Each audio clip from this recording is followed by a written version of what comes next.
नमस्ते। मैं बात कर रहा हूं आज कि पाकिस्तान के बनने से इंडिया को, भारत को क्या कीमत चुकानी पड़ी। तो इस कीमत चुकाने को समझने के लिए हमें 110 साल पीछे जाना पड़ेगा। जब 1915 में पंडित मदन मोहन मालवीय, जो कांग्रेस पार्टी के बड़े नेता थे, उन्होंने हरिद्वार में कुंभ मेले के दौरान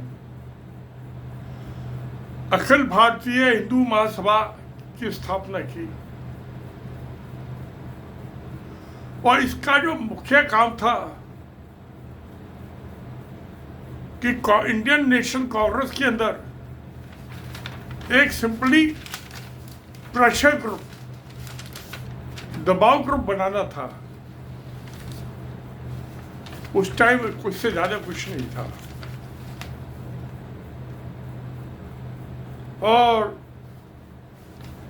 इसके बाद इसमें बहुत से बने। पहले इसके अध्यक्ष बने अखिल भारतीय हिंदू महासभा के पंडित मदन मोहन मालवीय। उन्होंने बड़े अच्छे आदमी थे, इंसान थे, कांग्रेस के बड़े नेता थे।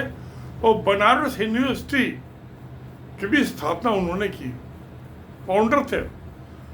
अखिल भारतीय हिंदू महासभा के भी और बनारस विश्वविद्यालय के भी फाउंडर वो थे। मैं तो उनके एजुकेशन का क्योंकि मैं एजुकेशन शिक्षा को तो मैं सुप्रीम मानता हूँ। मैं सब धर्मों से ऊपर को तवज्जो देता हूँ। मैं उनके उस काम को तवज्जो देता हूँ, इम्पोर्टेंस देता हूँ।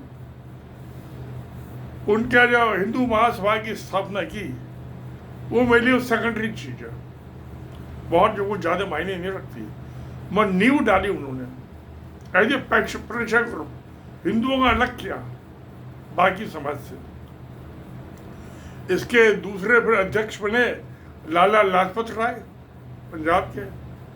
ये भी कांग्रेस पार्टी के बड़े नेता थे। ये 1921 में बने थे, अखिल भारतीय हिंदू महासभा के प्रेसिडेंट।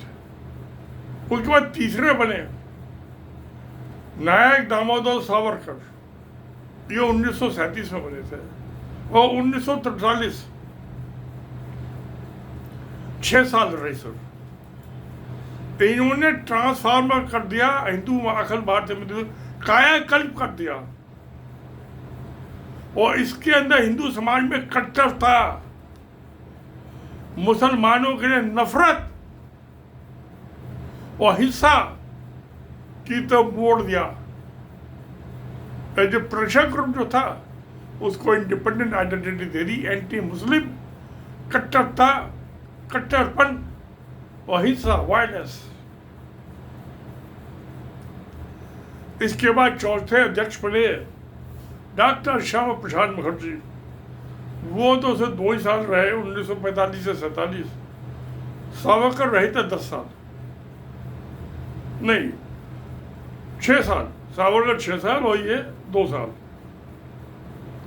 ये 1945 से 47 तक रहे। और इन्होंने श्यामा प्रसाद मुखर्जी ने फिर इससे अलग हटके हिंदू महासभा में अखिल भारतीय जनसंघ की स्थापना की, जो कि बाद में कन्वर्ट हो गया भारतीय जनता पार्टी में। और इसका जो हिंदू महासभा थी, वजह क्या थी कि जब महात्मा गांधी की हत्या हुई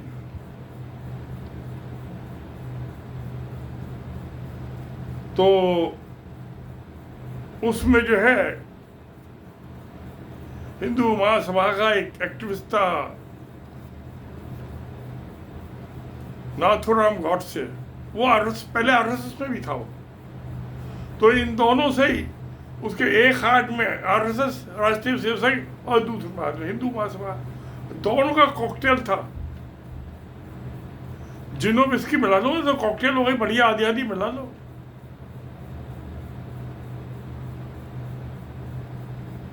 अब हिंदू महासभा का इलेक्शन का क्या रहा? 1952 का पहला लोकसभा इलेक्शन हुआ था, उसमें से 4 लोकसभा की सीटें 1, 2, 3, 4। उसके बाद 57 के इलेक्शन में से 2 सीटें मिली। ग्राफ डाउन आ गया, क्योंकि गांधी की हत्या की वजह से। मगर जो इसने अंदर नफरत की, एंटी मुस्लिम और कट्टरता और हिंसा की जो राजनीति फैलाई, वो आज भी जारी है। उसको राष्ट्रीय सेवक संघ ने अडॉप्ट कर लिया। हिंदू महासभा तो घट गई, आरएसएस बढ़ा।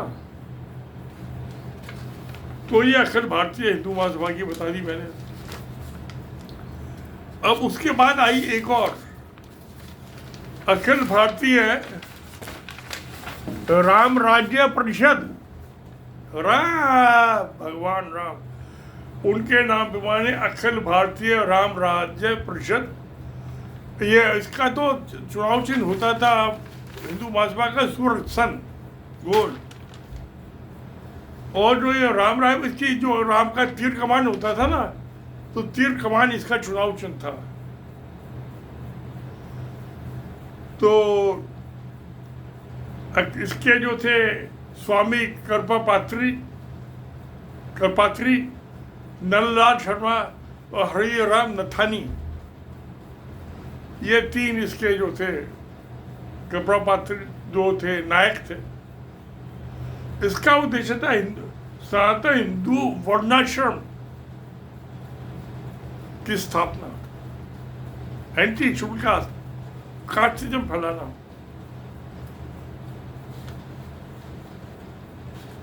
इसे राम राज्य परिषद को लोकसभा के इलेक्शन में 1952 के 3 सीटें मिली थी, और उसके बाद के जो थे फिर ये 1 सीट मिली थी, उसके 57 में मिले थे, उसमें 1 सीट मिली थी।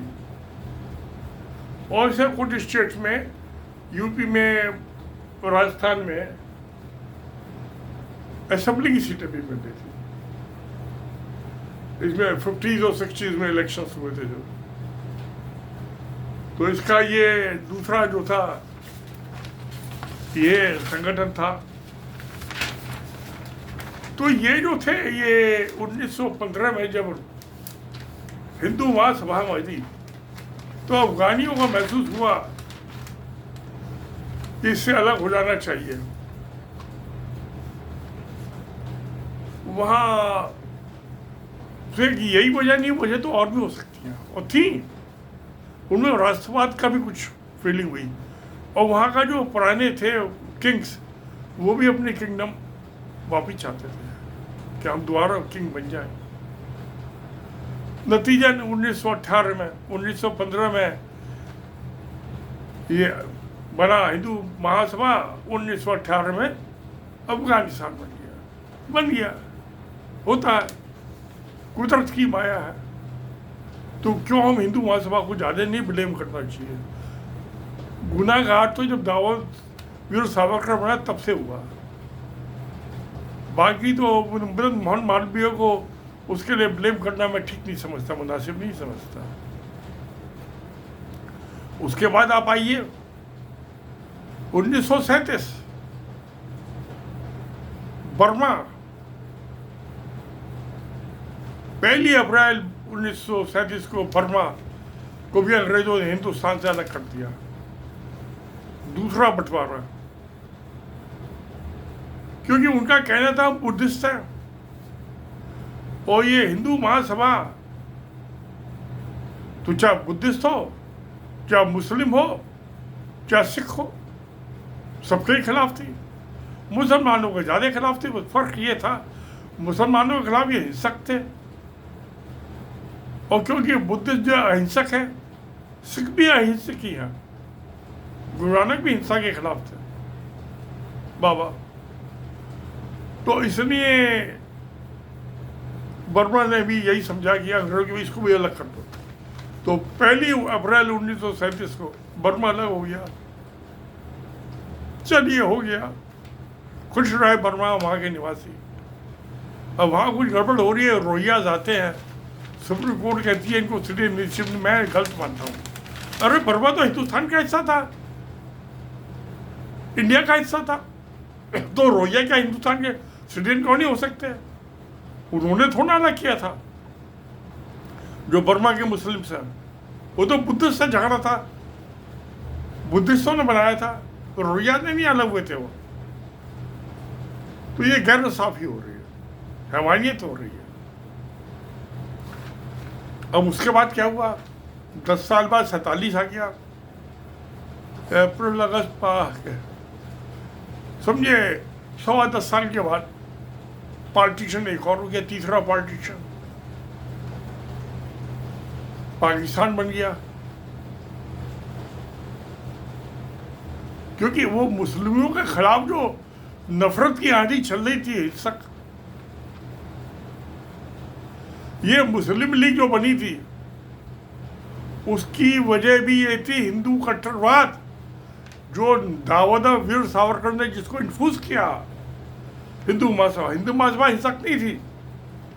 जब पंडित मदन मोहन मालवीय ने बनाया था, या लाला राजपत राय नहीं थे जब अध्यक्ष थे, नहीं थी हिंसक। कट्टर हिंदूवाद भी नहीं था, कट्टरपन नहीं था।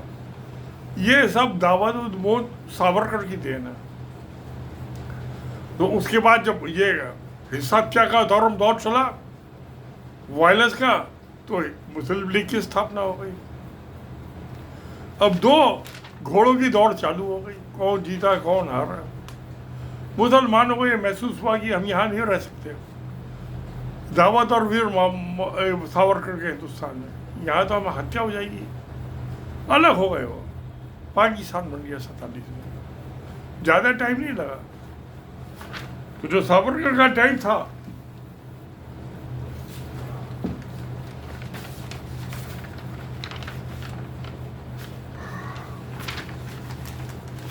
ये जो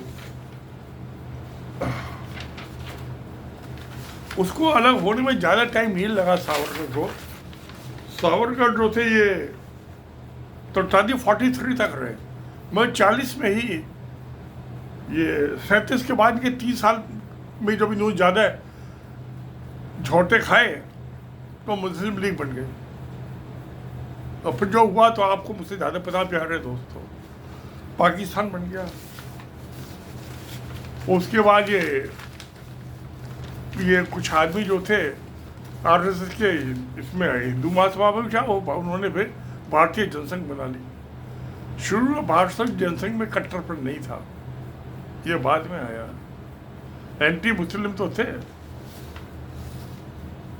तो खैर, मैंने ये आपको जो ब्रीफ में बता दिया मोटे तौर पे। अब मैं देखता हूँ कि ये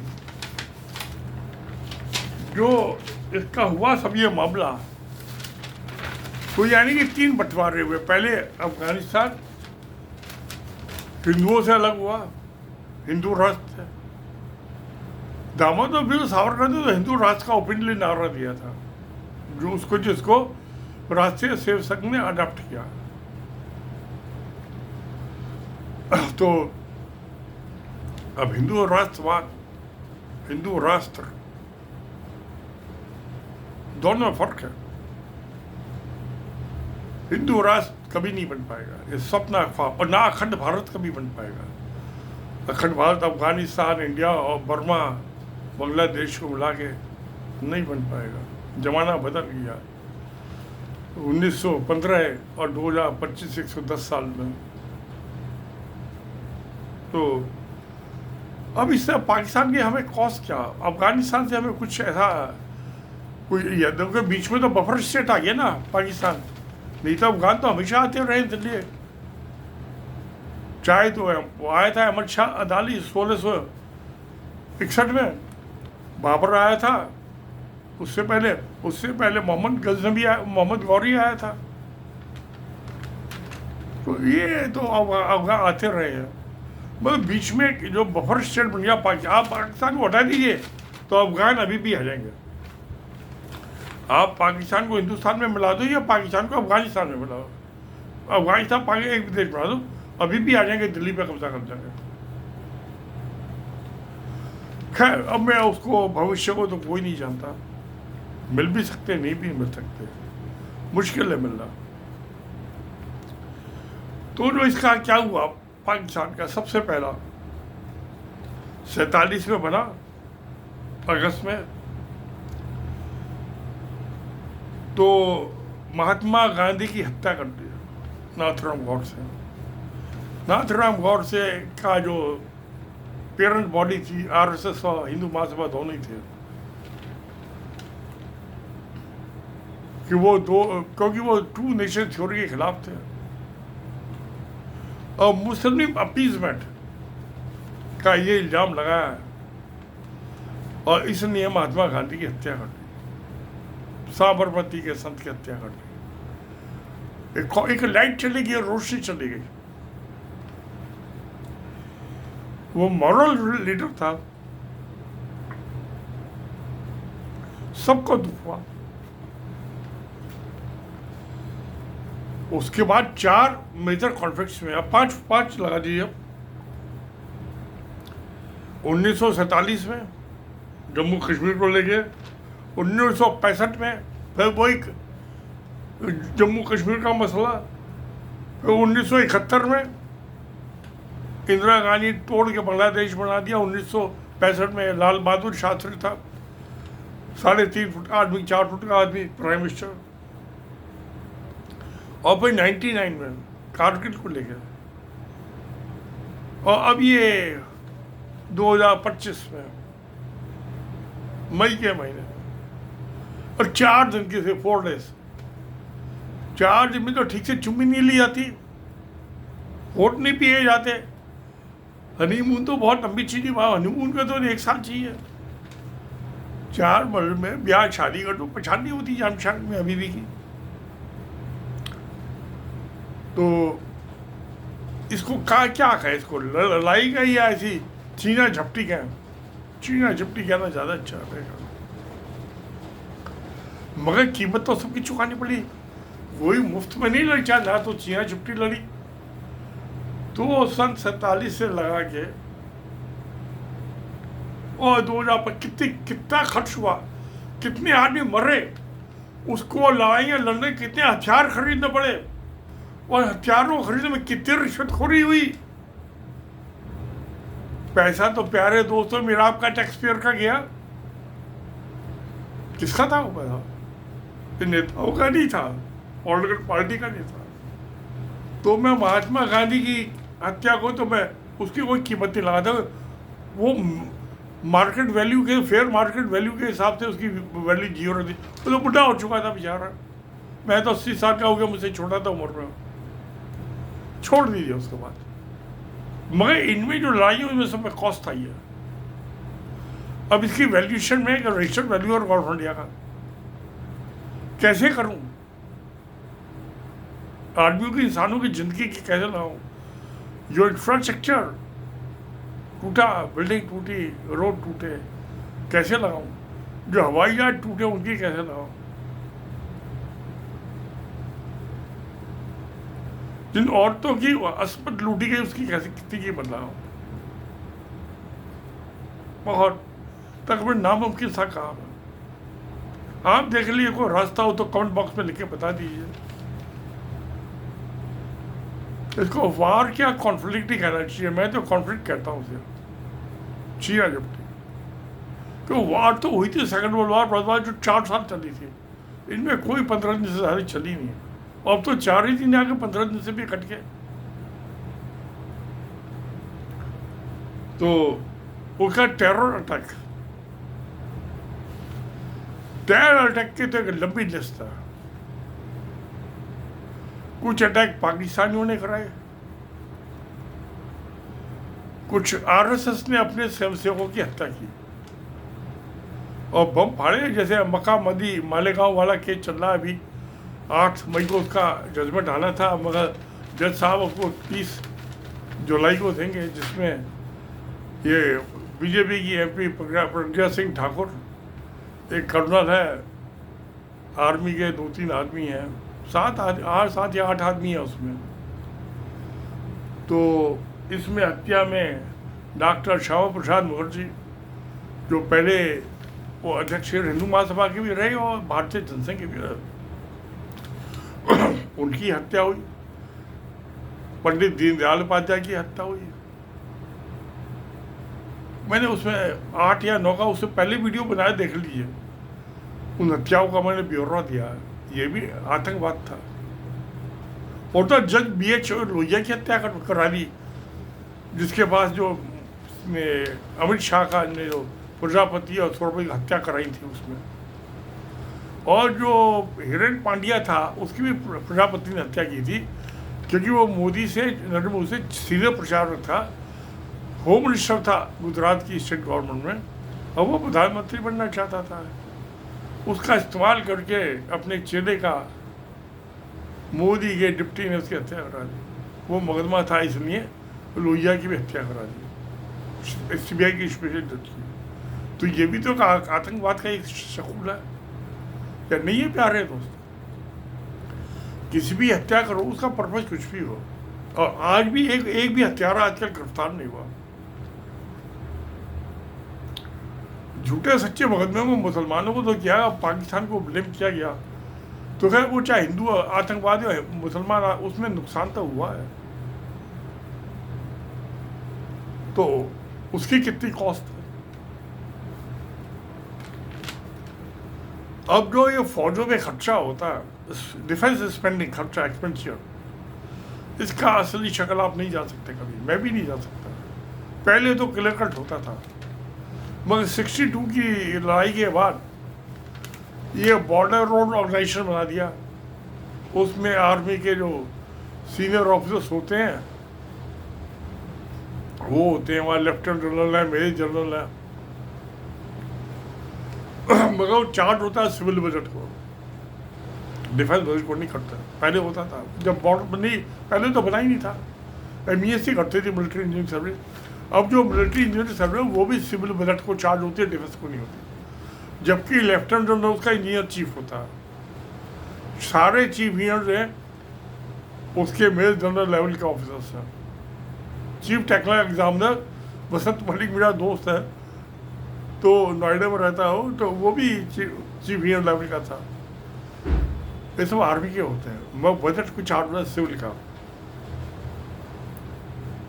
और ये BSF वगैरह जो पैरा मिलिट्री फोर्सेस हैं पुलिस की, ये भी बॉर्डर में रहती है। ये भी 10 लाख की आबादी है। आर्मी की, एयरफोर्स की, नेवी की 15 लाख की, उनके 10 लाख की, तो 25 लाख के जो हथियारबंद आदमी है। ये डिफेंस ही हुआ ना। तो इस पर कितना खर्चा हो रहा है? मैं सिविल मिलिट्री दोनों मिला के बात कर रहा हूँ। लगाइए प्यारे दोस्त, नहीं लगा पाएंगे आप। मैं तो नहीं लगाता, मैं अच्छे से जानता हूँ, एक्सपर्ट वैल्यूअर हूँ मैं, नहीं लगा पाऊंगा। चलिए छोड़ते हैं उसका भी बात। अब ये कश्मीर का कॉन्फ्लिक्ट 1972 में इंदिरा गांधी ने ये बांग्लादेश की आज़ादी के बाद जब 90,000 पाकिस्तान के सिपाही जो थे, फौजी इंडिया के कब्जे में थे, समझौता किया। जुल्फिकार अली भुट्टो थे प्रधानमंत्री, कि भाई ये UN वगैरह कुछ नहीं, हम आपस में बातचीत करके फैसला कर, कोई तीसरी पार्टी को टांग नहीं अड़ाने देंगे। वो आज 2025 में मौसम बदला, फिजाएं बदली, जमाना बदला। तो 1972 के बाद 2025 में मई में मोदी ने अपनी कॉन्सेप्ट दे दी सरकार ने कि अमेरिका जो है बीच बचाव कराएगा। पहले भी हुए, ऐसा नहीं, कोई नई बात नहीं थी। 65 में रशिया आया था, USSR होता था, सोवियत यूनियन। उससे पहले मिडरली इंग्लैंड जो था वो करवाता खरूदता था। अब ये अमेरिका, डोनाल्ड ट्रंप साहब आ गए। ये हैवी वेट आदमी है, 6 फुट हाइट का आदमी है। मोदी तो 5.5 का, क्लीन शेवन, साफ सुथरा आदमी है। मोदी तो दाढ़ी मूछ रखी हुई है, गंदा आदमी है। जुएं हो रही होंगी, पता नहीं लीक्स हो रही होंगी इसकी दाढ़ी में, रोजाना कंघी वगैरह करता है, नहीं करता। एंटी लीस्ट लगाता नहीं, वो क्या मेडिसिन आती है औरतें लगाती हैं अपने सिर के बालों में, मालूम करके प्यार दोस्तों कमेंट बॉक्स में लिखना। तो ये जो कॉन्फ्लिक्ट चल रहा है कश्मीर का 1947 से लगा के आज 2025, 77 ईयर्स हो गए, 78 हो गए शायद, 78 ईयर्स हो गए। कितना खर्चा हो रहा है कुछ पता नहीं। अब जो उसमें कम्युनल पोलराइज है, इसको लेके एंटी मुस्लिम एंटी पाकिस्तान जो वोट बैंक की पॉलिटिक्स है कि हिंदू सब हमें वोट दे दो नहीं तो हिंदू खतरे में। अरे 800 साल मुसलमानों का राज रहा हिंदुस्तान में, तब तो किसी हिंदू को खतरा नहीं था। औरंगजेब की फौज में 38 हिंदू राजा लड़ाई लड़ रहे थे। औरंगजेब की 2 हिंदू राजपूती बीबियां थी और 38 राजाओं से उसकी फौज में थे। अकबर ने तो उसे जोधाबाई का से 4 उसकी भी 4 बीबियां थी राजपूत हिंदी। उसका जो हिंदू माँ से जो पैदा हुआ जहांगीर सलीम, वो हिंदू हुआ कि मुसलमान हुआ? तो माँ के पेट में वो 9 महीने, बाप के पेट में तो एक भी दिन नहीं रहा हूँ। उसमें माँ का खून है कि बाप का खून है? जैसे हो सकते हैं बाप के, खून नहीं हो सकता। जो मान ले मिला ही जुला लगा लो आप गोलमाल, तो उसका बेटा बना जहांगीर, वो मुसलमान हुआ या हिंदू हुआ? उसके बाद जहांगीर ने इसने 4 शादियाँ की थी, शादियाँ तो और भी होंगी, 4 हिंदू और राजपूतनी थी। तो कभी भी ये तो मुगल हिंदू और राजपूत राज रहा, ये कभी मुगलों का दौर तो रहा ही नहीं प्योर। उसके बाद चलो हो गया जहांगीर, जहाँ खुराफाती किस्म का आदमी था। वही नूर क्या था वो ना, उसका लेडी का नाचने वाली का प्यार किया तो डरने क्या था, अनारकली याद आ गया। अनारकली को लेकर झगड़ पड़ा बाप से, बाप बेटे को तो झगड़े होते रहते हैं सब जगह, ये कोई नई बात नहीं है। उसने 6 राजपूत हिंदू बीवियाँ थी उसकी, और जो मानभाई थी जोधपुर के महाराजा की बहन, उससे जो बच्चा पैदा हुआ वो हुआ शाहजहां बना बादशाह जहांगीर के बाद। अब यानी कि शाहजहां की दादी हिंदू, शाहजहां की माँ हिंदू, और तीसरी पीढ़ी में शाहजहां आ गया। तो शाहजहां ने भी 7 राजपूत लड़कियों से शादी की थी, हिंदू और राजपूतों ने। उसका बेटा हुआ औरंगजेब। अब उसमें कितना मुस्लिम खून था चौथी पीढ़ी में? वो मुसलमान हुआ कि हिंदू हुआ? उसका बाप हिंदू माँ का बेटा, बाबा हिंदू माँ का बेटा। तो ये इनको मैं मुस्लिम कहोगे आप प्यारे, आप दोस्त से मुस्लिम कहोगे या हिंदू कहोगे? जो हिंदू माँ से पैदा हुआ, जिसकी माँ हिंदू, दादी हिंदू, परदादी हिंदू, उसको क्या कहोगे आप? मैं तो कुछ कहूँगा, कब उसको लड़ने के लिए आ जाए, 80 साल के बुढ़े आते हैं और गला काटते हैं। तूने औरंगजेब को कैसे हिंदू बता दिया? चलिए छोड़ते, हम क्यों झगड़े में पड़े। तो ये जो वोट के लिए हैं, अगर जो तलवार की नोक पे मजहब बदलवाया होता, हिंदू का मुसलमान बनाया होता, तो सारे हिंदू मुसलमान ना बन गए होते 800 साल में। अगर जो मुसलमानों ने हिंदुओं को मारा होता तो 800 साल में आज हिंदू एक भी नहीं होता दुनिया में। ऐसा झूठी बात है। सच्चाई ये है कि कोई भी मेजॉरिटी कम्युनिटी में माइनॉरिटी वाला राज मेजॉरिटी को नाराज करके नहीं कर सकता। आज बीजेपी करके हिंदुओं नाराज करके इलेक्शन तो जीत के दिखा दे। प्रधानमंत्री को चपरासी के पोस्ट नहीं मिले। तो 800 साल तक मुसलमानों ने और अलाउद्दीन खिलजी की भी 2 बीवियां जो थी राजपूत थी, हिंदू थी। मुगलों से तो बहुत पहले इनमें राजपूत में कंपटीशन लगा रहता था ना, क्योंकि जो अच्छा देखते जो अच्छा लड़का होता है तो सब चाहते हैं अपनी बेटी इसको ब्याह दो, जिससे मेरी आन मान शान बढ़ जाए।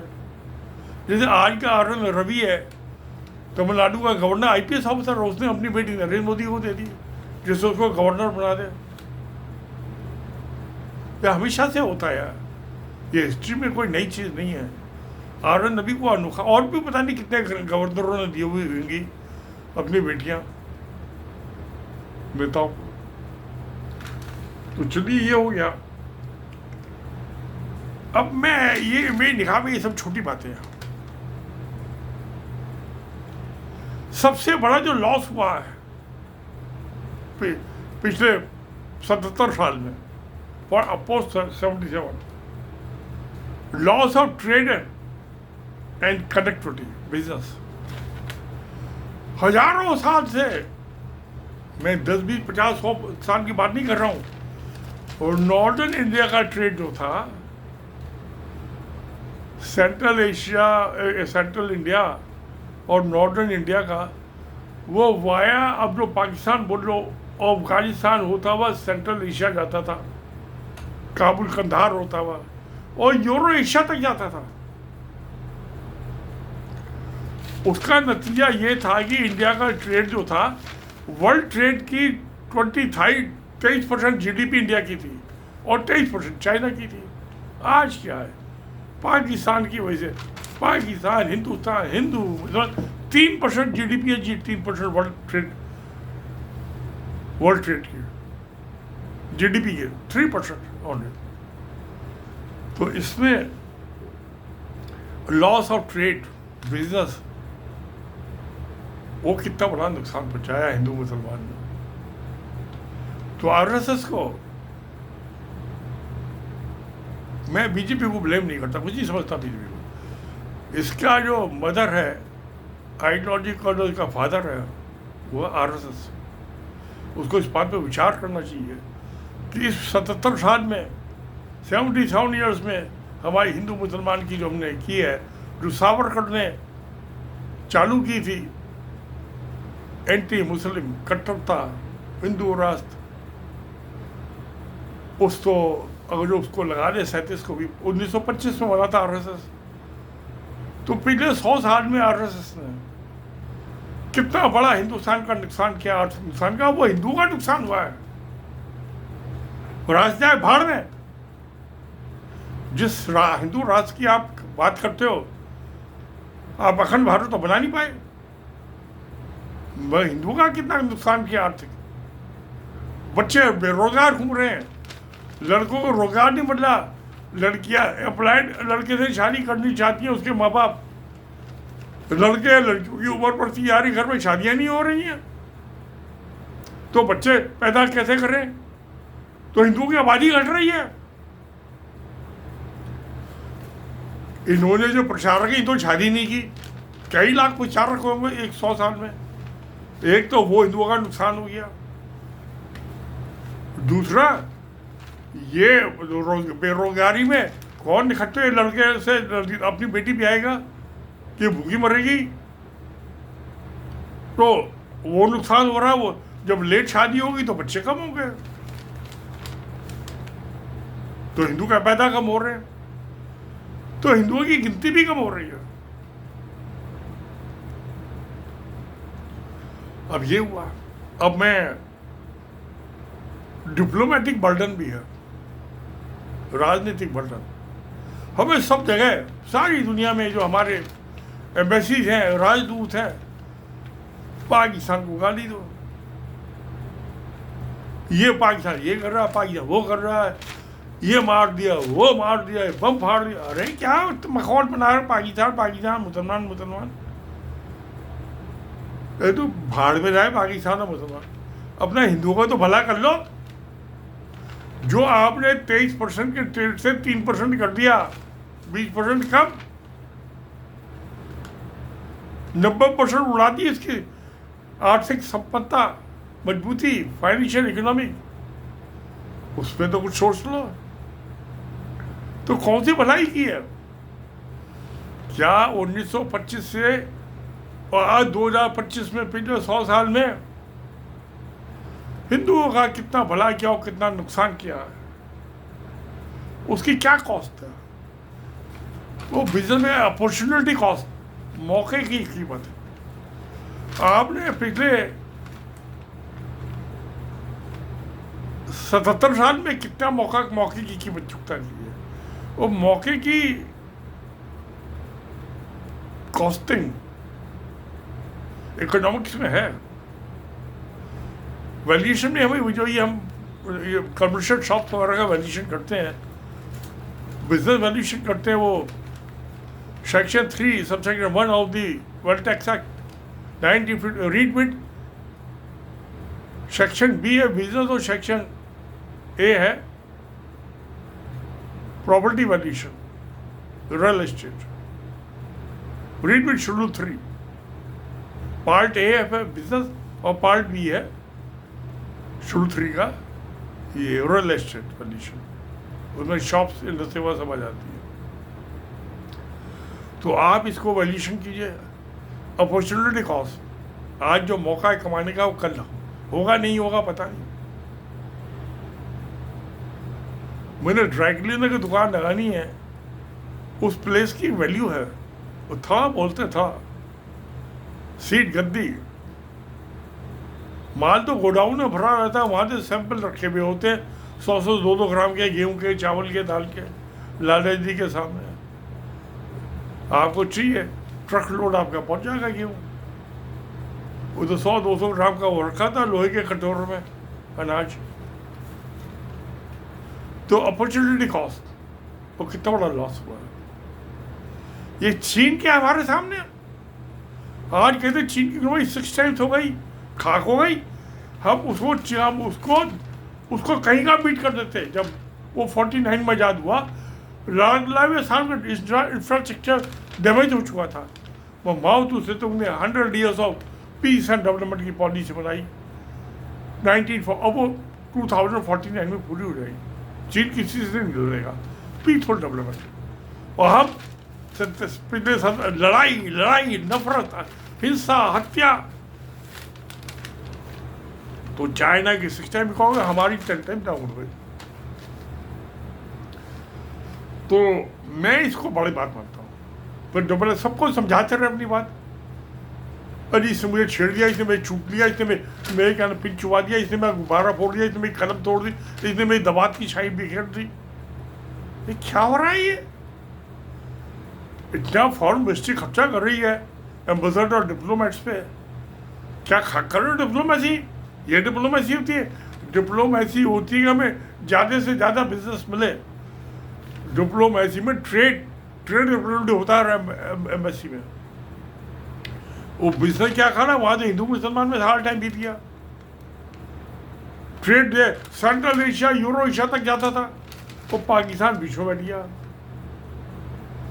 अरे भाई पाकिस्तान से दोस्ती कर लो, हिंदू मुसलमान छोड़ दो।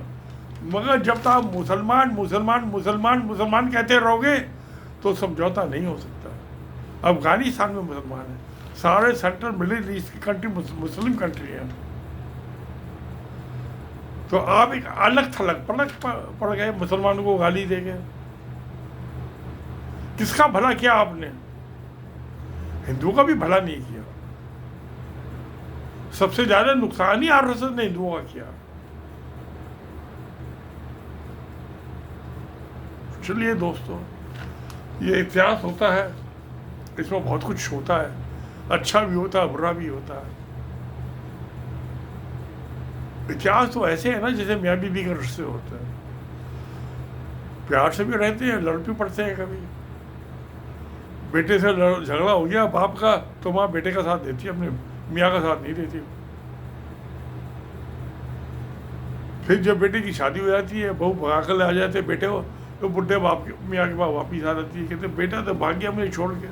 फिर उसे अपने पुराने प्रेमी की, हस्बैंड की याद आ जाती है। जो वो बेटा छीन लेती है। सारी दुनिया में हुआ है और होता रहेगा आगे। मगर जो ये अपॉर्चुनिटी कॉस्ट और इकोनॉमिक डिस्ट्रेस है भारत में, मैं इसकी ज़्यादा तकलीफ है। मैं बार बार सोचता हूँ कि चीन कैसे आगे चला गया, हम कैसे पिछड़ गए। तो है दोस्तों, ये सब चलता रहता है दुनिया में। अब मैं क्या सोचना, 80 साल का हो गया, मेरे सारे साल के बाल उड़ गए, थोड़े से बच्चे हैं बस दिखाने के लिए। डाढ़ें भी मेरी 3 उखड़ चुकी हैं और 3 मुझे 2 हिल रही हैं। रोटी के बीच ऐसी घुमा के इधर उधर करके खा लेता हूँ, सटक लेता हूँ, चबाई नहीं जाती है रोटी, क्या करूँ। मैंने क्या सोचना प्यारे, आप शायद कुछ में आपसे ज़्यादातर यंगर होंगे, आप सोचेंगे कि क्या ये हमें क्या पाया क्या खोया। मुझे लगता खोया खोया पाया कुछ नहीं। हिंदू हिंदू हिंदू हिंदू राष्ट्र, अखंड भारत। अखंड भारत कहते कहते आरएसएस ने अफगानिस्तान बनवा दिया, हिंदू महासभा ने बर्मा अलग करा दिया। आरएसएस ने 1915 से लगा कि आज 2025 135 साल की हिस्ट्री में इन्होंने ये क्या अखंड भारत था, टुकड़े टुकड़े कर दिए जोड़ने के बजाय। तो भाई दोस्तों क्या किया जाए, तो भाई ये सच्चाई तो यही है। जब सच्चाई कहते हैं तो सत्यमेव जयते। नमस्कार, धन्यवाद।